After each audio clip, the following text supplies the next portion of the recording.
Let's talk about the mantle of the Batman in my DC cinematic universe. It has been nearly 5 years since Crisis and Bruce's death, and that whole time, Gotham has not had a Batman. We open up on a weapons deal on the docks, almost a shot-for-shot remake of the very first scene in my very first Batman movie. Only this time, when the goon turns around and faces Robin, he's facing Tim Drake. And then after Tim Drake deals with him, Nightwing drops in the exact same way Bruce did in the original movie. These two are there, stopping another weapons deal. And the GCPD and the new Commissioner Bullock arrive, and he has to tell them something. He asks the two of them to follow him.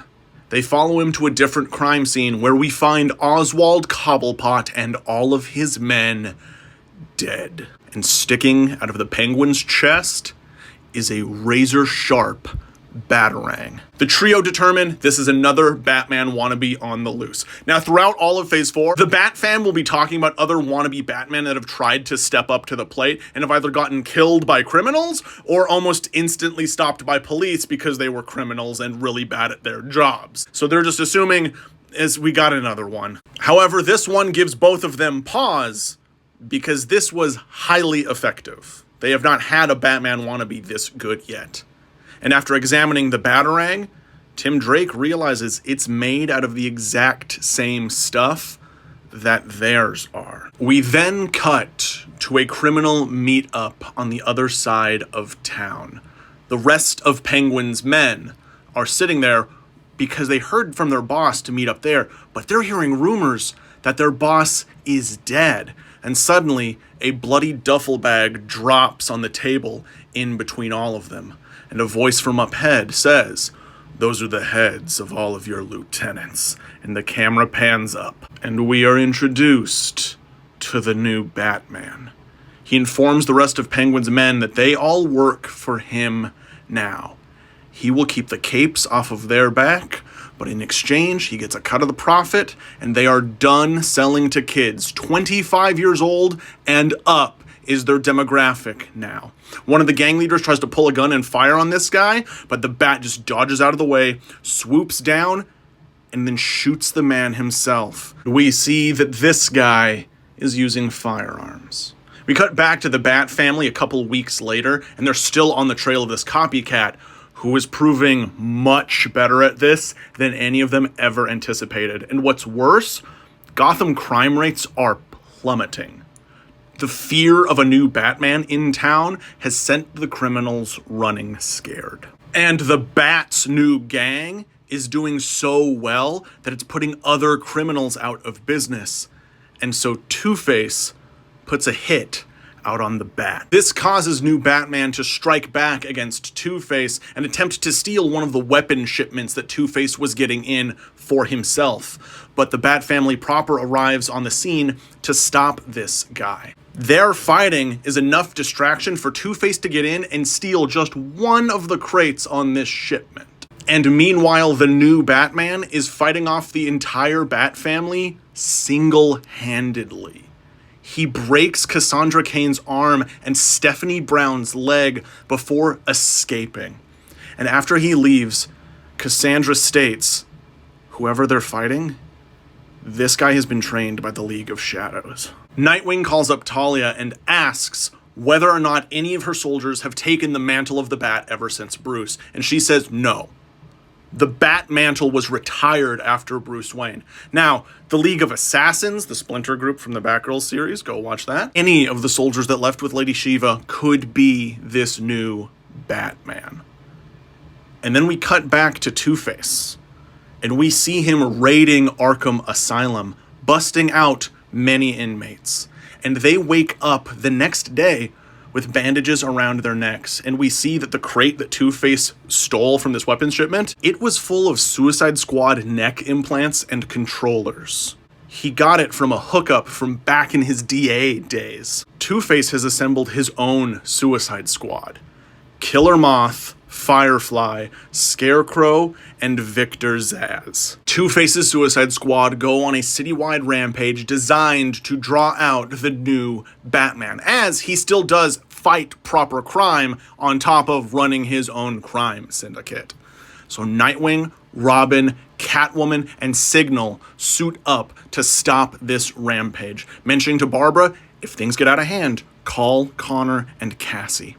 And as they're about to leave, Dick is stopped by Luke Fox. Luke tells him it's going to take a Batman to stop this Batman.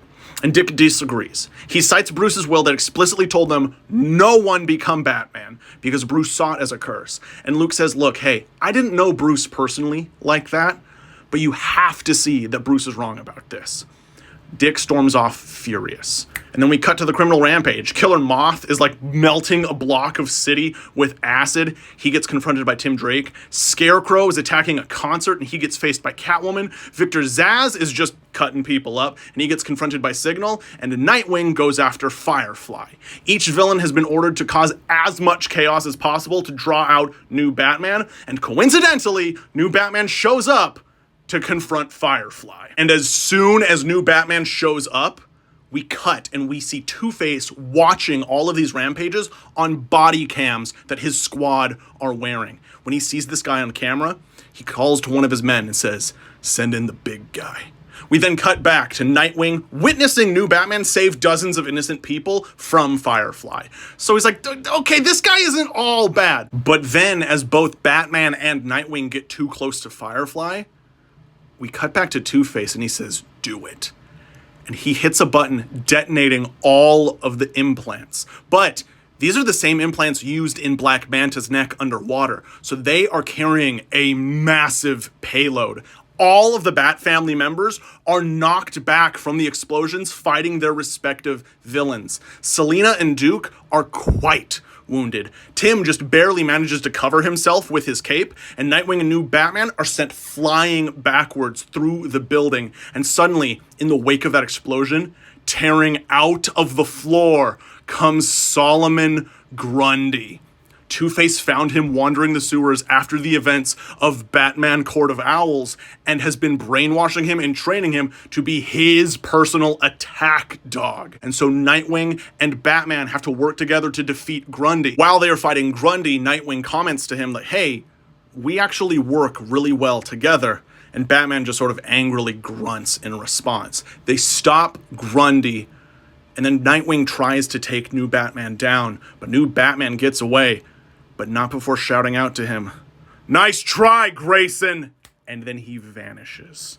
Nightwing is horrified. The BatFamily regroup at Wayne Manor, and Selina and Duke are taken out. It is going to be at least a couple of weeks until they are back up on their feet. And Dick Grayson grabs a shovel and walks outside. Everyone follows him, wondering what he's doing because he has a crazed look in his eye. And he walks right over to Jason Todd's grave, and he starts digging. They try to stop him, but Dick shoves them all back and starts presenting the evidence. The batarangs are made out of the same material as theirs. This guy fights with League of Shadows training, the same training Bruce trained them with. When he was fighting Grundy, Batman and Nightwing were in too good of sync. It was like they'd done this before. And finally, this new Batman knew his name. And finally, thud, he hits wood. And he rips the coffin open, and we see it empty. There is a hole torn through the coffin from the inside out. Claw marks on the inside of the coffin lid. Jason Todd was brought back by the white light, still in his coffin, and he clawed his way out of the grave. And then we cut back to Two-Face, who is raging in his office. He lost his entire squad and Solomon Grundy to this. Grundy got taken in by the cops and has been thrown into Arkham for treatment. He is pissed off. This new Batman and the old BatFamily are such huge thorns in his side, and so he decides, we're doing this old school. Gang war, Falcone Maroney type shit. And back with the BatFamily, they are all going through multiple stages of grief right now. But Tim has been hit the hardest by this. Jason was his older brother. They were in foster care together. The fact that Jason didn't come back is messing with Tim's head. And then they see on TV Two-Face's gang has burned a bat logo onto the Gotham Bridge, and they are calling out Batman to finish this. And the new Batman and his crew answer happily. His crew show up in force, and a full-blown gang war shootout starts happening on the bridge. Dick and Tim clean themselves up and re-suit up, fully prepping to take down their brother. But then Barbara comments for everyone to look on the screen, and we see a digitized, like holographic bat symbol being shown against the clouds, and flying through it comes a metal Batman. And we see Luke Fox has finished his Batwing armor, and he is flying in to take down Two-Face and this new Batman. New Batman is almost on Two-Face, but suddenly Tech shoots at Two-Face, grappling him up, throwing him off the bridge, and suspending him via like a dangling rope from the bridge. And then Luke Fox kicks Batman in the face, and the two of them start to fight. But as they're fighting, Nightwing and Robin are desperately trying to radio Luke to get him to listen. But Luke is ignoring them. He hears them calling him, and he just says, "I told you, Grayson, it'll take a Batman to stop a Batman." But Dick is trying to get through to this guy. "No, you are too cocky here.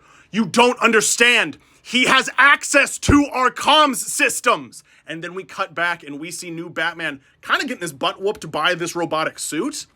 But then he looks down at his wrist communicator, same as all the other Bat family members have, and he hacks in. He just logs in to this guy's suit and shuts it down, grabbing him and throwing him off the bridge. But just before Luke falls to his death, new Batman hits a button on his thing, which activates a safe landing procedure for this suit, landing, standing straight up, and then locking Luke inside his own armor. New Batman then turns around, and his eyes lock on the cable suspending Two-Face from the bridge. He walks over to it, pulling out one of his razor-sharp batarangs, and severs it. Two-Face plummets towards the ground, but just before he hits it, a streak of red catches him. It's Tim Drake, and then landing behind Batman is Dick Grayson. Dick stares at him, and he says, "Jason, stop this." New Batman stops, turns around, and removes his helmet. And we see the now 22-year-old Jason Todd with a shock of white in his hair. Tim Drake lands next to Nightwing, and the three Bat brothers are reunited once again. They ask Jason why he's doing this, and he insists because this is what Batman should do: save lives. Tim and Dick try to say that Batman fights crime, he doesn't run it, and Jason says yes, but that's why nothing changed. Bruce could never eliminate the drug problem, but when he's controlling it, he's guaranteed it's not going to kids. Innocents aren't getting wrapped up in it. And when they bring up killing and saying that that is a line Bruce would never cross, Jason screams, "But he did!" When it came down to it, Bruce killed Darkseid. In his final moments, Bruce proved that he was wrong. But after that sacrifice, you all ignored it, and you're letting criminals walk around? Penguin, Two-Face, Zsasz. There is evil out there that can't be rehabilitated. It can't be talked down. Bruce knew that, but you are all ignoring this. Gotham needs a Batman who will actually change things. No more half measures. And he leaps at his brothers. And we get a bridge top fight between the three brothers, filmed by the GCPD newscopters. As they are fighting, Dick says that yes, Bruce did take a life at the end, but he did it to save everyone. And Jason yells, "Then how come he never did it for me? He killed to save the two of you, but he wouldn't do it to avenge me. And on the day of my death, he adopts both of you. Was I that much of a burden? Did Bruce not want me that badly?" Tim tries to convince Jason Bruce was adopting all of them that Christmas. That was their gift that year. Bruce loved Jason just as much as he loved the other two, but Jason screams at Tim, calling him a liar. And Jason swings his fist, cracking Tim in the face, drawing blood. Tim falls down to the ground unconscious, and Jason freezes for a second. He didn't mean to do that to his little brother. And Dick takes this opportunity and leaps at him. Dick begins to bombard Jason with emotional honesty. Jason wasn't a burden, he was a moody teenager. Bruce didn't hate him, Bruce was just an asshole sometimes. Bruce didn't kill anyone because he knew that if he started, he could never stop. And he let himself do it once because he knew that that would be the end of it. The only one of the entire family who never wanted Jason around was Jason. He is the one who left the cave that night despite being told not to go and find the Joker. He is the one who, after coming back from the dead, refused to reach out to his family. And now he's taken the mantle of the Batman when he knew Batman's dying wish was that there never be another Batman. But then Jason lobbies back at Dick, saying Batman wasn't a mantle to Bruce. It was Bruce. The costume isn't a curse. Bruce was the curse. He was the one who cursed himself. Ever since Batman died, Gotham has gotten worse. And since he's been back, everything has gotten better. And Dick Grayson knows that's true, but it's not because Jason is a lethal protector. It is because Gotham needs Batman. That's what Luke understood. That's what everyone else kind of understood. That mantle left a void in Gotham. That's why so many people kept trying to fill it and failing all these years. Only a Batman can stop Batman. So after defeating his brother, kicking him in the face, sending him to the ground, Dick walks over and rips the Bat logo off of Jason's chest. Then he rips off the utility belt and finally the cape from Jason's shoulders. He throws them into a pile with the already discarded cowl and he screams at Jason, "You don't deserve to wear that bat." He handcuffs Jason and says, "I'm taking you in." He then walks over to Tim, who is now groggily trying to stand up. Dick leans over to help his little brother up.